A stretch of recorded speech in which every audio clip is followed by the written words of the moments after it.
Hello, how's it going? A little off night. The better man won tonight. Not here to make any excuses.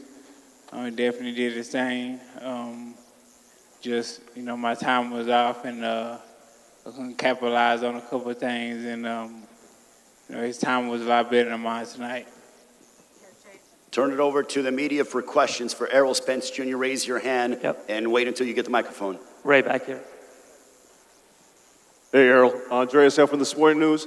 Errol, how was the weight cut for this fight? And I wanted to follow that with a second question. If the rematch had to be at 47, I know you said you don't want to be there again. Are you willing to do this rematch back at welterweight? It's something I got to talk to my management about, but hopefully it's at 154. How was this particular weight cut? Was it a very difficult one, or did you feel at ease with the weight cut?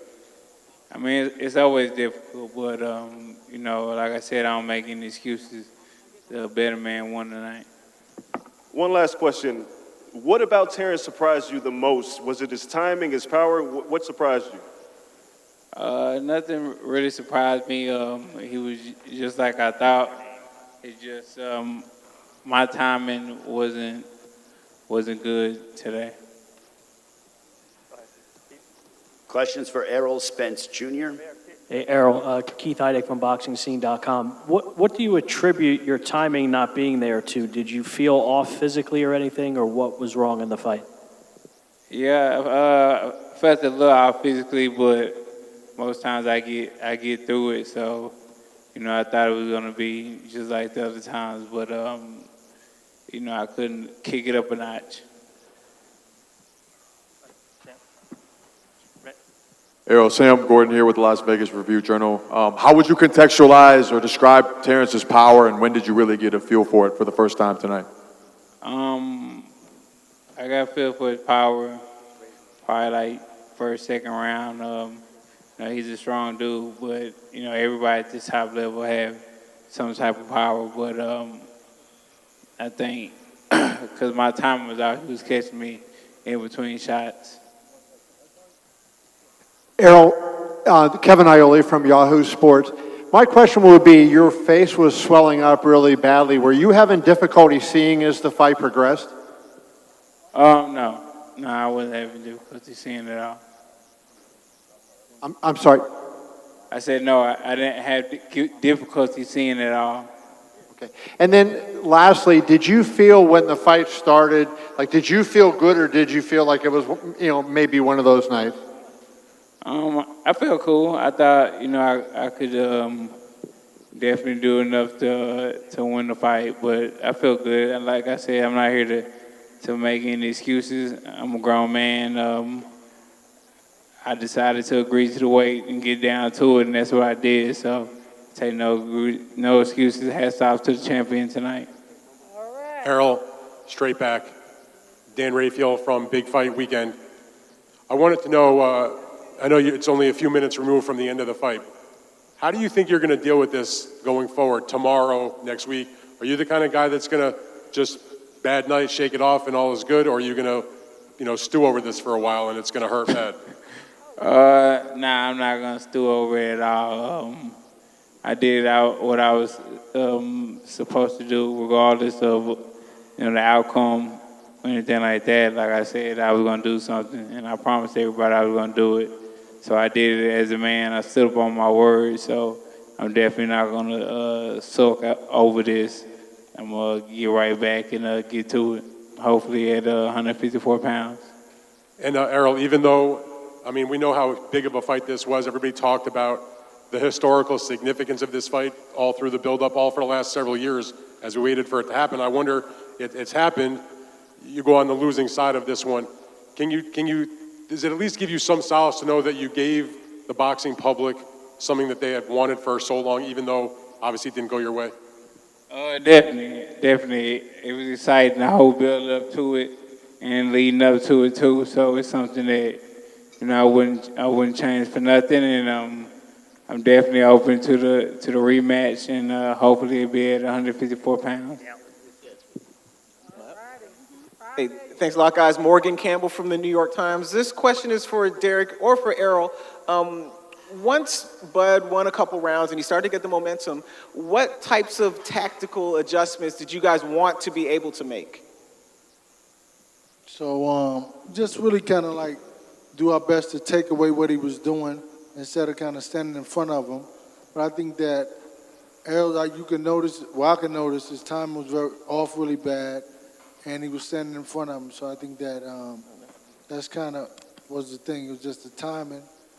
Reaction time was a little slower. But it's okay. It's like life, and you come back, you deal with it, and you get better.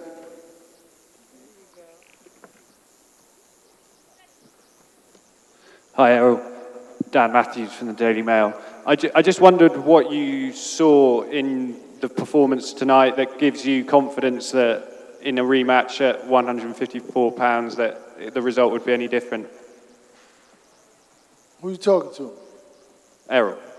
Say it again. I just wondered what aspects of the performance tonight give you confidence that you could change the result even at 154. Because I know I'm a lot better than what I showed tonight, and I know that a lot of things was off with me, and even though Terence Crawford did what he was supposed to, he was sharp and he was on point, and he made sure he was 100% ready in this fight. Andrew Jones, ESPN and Anscape. First for Errol, I want to ask you, what did Derek James say to you in terms of supporting you after the fight and how loyal he's been to you? And is this officially your last fight at 147 in your mind? Yeah, in my mind, it's my last fight at 147 pounds. So, hopefully the next one be at 154. But Derek, just told me that, keep my head up. I was off and, trying to console me like he's supposed to. And Derek, just in terms of you consoling him and how you feel about this, what's been going to be your process over the next few days to be able to move on and then just go back to the drawing board on it? Well, I think that in watching it, I had time to understand what was going on. From the first, second round, I kind of saw what was happening, and you kind of like understand, okay, maybe eventually maybe you can catch him with a good shot, maybe you can recover, but it didn't work that way, and it's okay. I mean, it's life. Unfortunate. This is what happens in big-time boxing. Somebody was going to have to be in this situation. Unfortunately, it was us, and we'll got to move on. I mean, I had to fly to London tomorrow, so I'm gonna hold on this for a long time. May not ever get over it till after we revenge it, but it's just what it is. I mean, it's life, and you just got to keep it moving. You got to deal with it, embrace it, and move on. Got two more questions for Errol Spence Jr., two more. Any more guys? Questions, guys? Anybody else up here? We got a floor.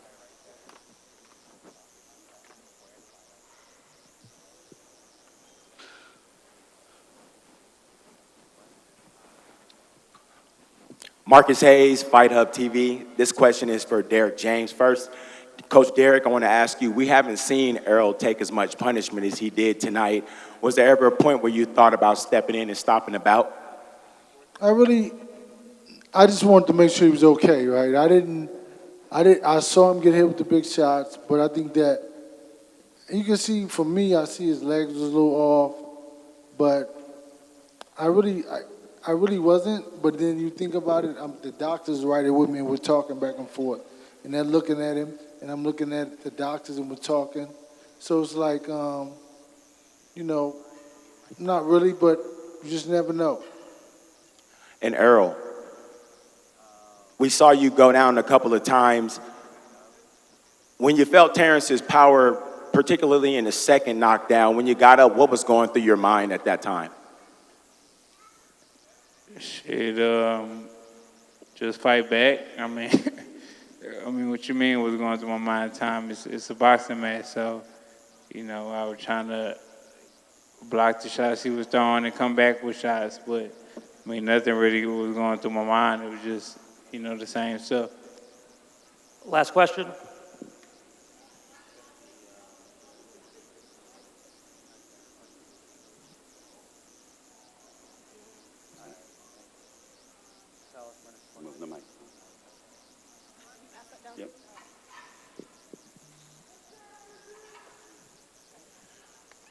Cameron Buford, LA News Observer.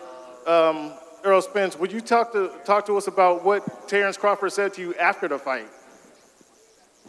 I usually ask me that. But he just said, good fight, much respect, and that's about it. All right, we will allow Errol Spence Jr. to depart. And you know what? Tonight we saw the two best welterweights on the planet colliding, and I give respect to both men because they went ahead and put it all on the line. A round of applause to both Terence Bud Crawford and Errol Spence Jr. for providing us an unbelievable night of boxing here in Las Vegas.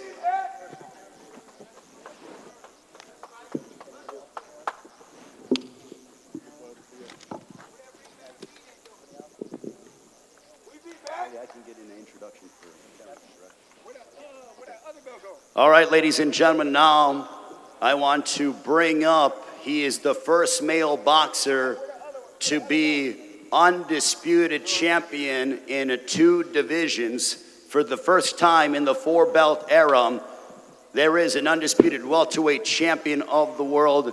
This man, 40 wins, no losses. He remains undefeated here tonight. The best pound-for-pound fighter in the world. Ladies and gentlemen, from Omaha, Nebraska, we present to you Terence Bud Crawford, ladies and gentlemen. History, undisputed in not 1, but 2 divisions.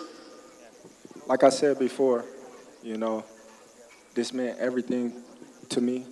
I wanted to give honor to God for blessing me to be here, to be able to perform in front of each and every one of y'all. And that's pretty much it. I wanted to thank Errol Spence and his team for me and him coming together and getting this fight underway. This is a fight that everybody wanted to see. The whole world was talking about it, and we put on a great show. All right, at this time, I'm going to turn it over to questions for Terence Bud Crawford. If you have questions, raise your hand. Terence, Andreas here from the Sporting News. Just talked to Errol. He said he hopes to get the rematch, and he would like to have the rematch at 154 pounds. Are you interested in moving up in weight for the rematch, or does it have to be at 47? It definitely don't have to be at 47. Like I said, I'm in a hurt business. 47 was kind of hard for me, too. I was already talking about moving up in weight and challenging Charlo. So 54 wouldn't be outreach of anything. Want to follow up with, how did you pull off getting Eminem to walk you out tonight? I don't know. It was just throw a rock in a haystack, and he replied, and, I told him to pull up, and he was like, I'm there. You one of my favorite fighters. And, that showed, a lot of support for me, and that showed what level I'm at in the boxing world. Last question. Naoya Inoue was considered the #1 pound-for-pound fighter in the world after his performance on Tuesday. Do you think you definitively put a stamp on you as the #1 pound-for-pound fighter in the world after this performance? Without a doubt. Like I told everybody once before, the winner out of this fight was going to be #1 pound-for-pound, hands down. You got Errol Spence was ranked #4 in the pound-for-pound, and you got Terence Crawford that was ranked #1. So you got 2 fighters that's in the top 5 pound-for-pound ratings. How can they not be #1 pound-for-pound? Terence, Keith Heidick from BoxingScene.com. Congratulations on a great performance. Was it even easier than you expected it to be once you were in there? Never. Like I said, we trained so hard in training camp that it may look easy in the ring, but these fights is never easy. These fights is very extremely hard because we put our body through the most in training camp, and I worked my ass off to get to where I'm at today to perform in front of each and every one of y'all. I even did things that was different this fight. We did a pre-camp, came out to Vegas, stayed for a month, so I've been working for a long time for just this one moment, so it's never easy. At which point in the fight did you realize that he wasn't going to be able to do anything with you tonight? Well, the first round, I felt as if I had the speed and power. I felt, his power, and I felt as if I was the stronger fighter. And Yeah, that's pretty much was it. Andrew Jones, ESPN and Skate. Terrence and your team, congratulations on a special night. Roy Jones Jr. told me yesterday that if you won this fight, that you'll be up there as one of the all-time best pound for pound. You talked about Andre Ward, Floyd Mayweather era, now your era. Where do you rank yourself all-time, pound for pound, after tonight? Well, I'm up there. You know what I mean? Like, I always want to pay homage to the fighters that came before me, you know, because without them, they'd be on me wherever they want to put me. You know, I'm up there, you know. It ain't my job to put me where I want to be. It's your job to put me where I belong. And who came up with the fishnet idea to walk out, and what you told your mom when you were celebrating with her in the ring and giving her a birthday present that you wanted her to give her? No, that's all So Cold. Like I said, So Cold, everything. He came up with the idea. He said, man, I got you, bro. He designed my last outfit. And I told him, I said, man, that was one of the coldest outfits that I had. And he said, wait till you see this one. I said, oh, all right. And, you know, his creativeness, you know, brought to life along with Everlast. And then you got what you got. Terence, Kevin Iole from Yahoo Sports. Congratulations on the brilliant performance. I wonder, when you were with Top Rank, there were many years there would be fights on Fox or Showtime, and they would list top welterweights. I guess it was more Fox. They would list top welterweights, and you weren't even on there a lot of the time, and a lot of fans would get upset about that. Do you feel like now when you look back, like, do you feel some sense of vindication that people who overlooked you for so long now, you're at the top of the heap and there's no doubt? Well, I've been telling each and every one of y'all for years. A lot of y'all over here looking sad. Ellie, you looking like a retarded-ass dude over there because you was going against me. You know what I mean? But all in all, you know, I get to say I told y'all because I've been asking for these fights for years.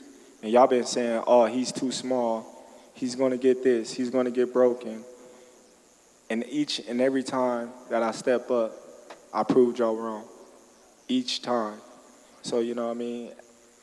Write some great stories about Terence Crawford. Don't hate on him. Don't say nothing negative. Just give me my props. The other question I wanted to ask, if you could comment about your trainer and the job he did. And Bomac, if you could make a comment about what it feels like for you to win a fight at this level against a guy who is highly respected like Derek James.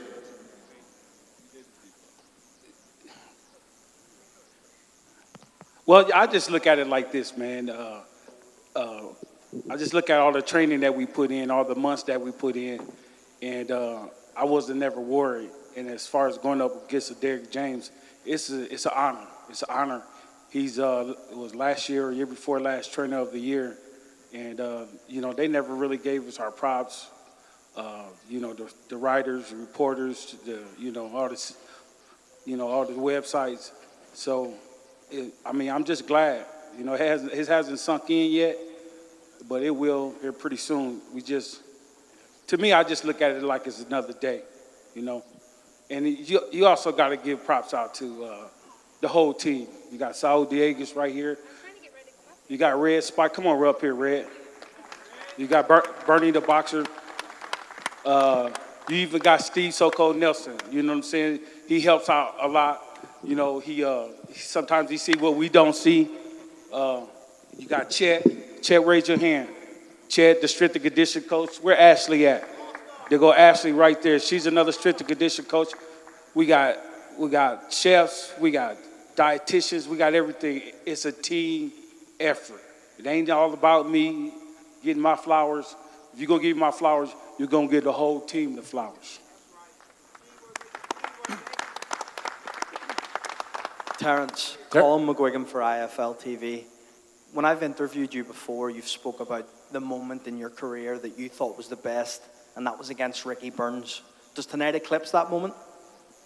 No, not at all. Like I said once before, I don't think there ever going to be a moment to actually make me feel the way I felt when I was in Scotland that day. because that was my whole dream. You know, I was filled with so much excitement to go all the way over to Scotland. Me, the little bit of family that I had, my team, and to come back a world champion, something that I dreamed of all my life as a kid. My dreams came true that one night, and this is definitely up there because this is a fight that's been talked about for many years. This is a fight that when I walk in the store, my kids watching YouTube, everybody asks me, when you fighting Spence? When you fighting Spence? Dad, this dude said you scared of Spence. So me always having to hear this guy's name is like a breath of fresh air that I get to breathe because we finally done it, and now it's done and over with. Terence, straight back here, all the way in the back. Dan Rayfield from Big Fight Weekend. Congratulations, incredible performance from you tonight. My question for you is, you won so easily, and he says he wants the rematch. How do you go about getting yourself up once again to take on a guy you just completely destroyed? Well, one thing about me, I don't take no fighter lightly. So I'm always up for each and every one of the fighters that I'm facing. And y'all know that from the past of my performances and how I come in the ring 110% prepared every time I step foot in the ring. And just one other question for you. Once you get past Errol, you know, once that chapter is closed, if you have the rematch, have you even allowed yourself a moment to think at any time, like what else is out there for you? Is it a championship at 54, a specific fighter, perhaps middleweight someday? What other sort of goals do you have besides what you've done so much already? I don't know. In 2 months, I'll be 36 years old. I've been boxing since I was 7 years old. I've been doing sports all my life since I was 7. You know, I don't know. I got to sit down with my team and talk about the future. All right, so now we have a very special presentation to award Terence Bud Crawford, the undisputed welterweight champion of the world for the first time in the four-belt era. We have the legendary Ring Magazine Championship to be presented to Terence Bud Crawford of Omaha, Nebraska. Yes, sir. Terence, you know, when you see that, the lineage, and now it belongs to you. I love it. I love it. To be honest, I wish they would have kept it original. But it is what it is. You know, I'm the number one fighter in the division. They want to see it. And it's stamped right here. So for all you guys that doubted me, for all you guys that said I was too small, I was actually too strong. And now everybody, you know what I mean, they get to witness greatness, like I said before, and it's the Terence Crawford era. Ladies and gentlemen, congratulations to Terence Bud Crawford, Brian Bomac McIntyre, and the entire Crawford team. Congratulations, guys. All the best, and thank you very much to all the media for covering Spence Crawford Fight Week, and thank you so much for joining us here in Las Vegas. What a historic night, as Terence Bud Crawford is the undisputed welterweight champion of the world for the first time in the four-belt era, the first male boxer to be undisputed in 2 divisions. Terence Bud Crawford remaining undefeated here tonight in Las Vegas. Congratulations to Terence Crawford, and thank you to the media for joining us. Good night, everybody.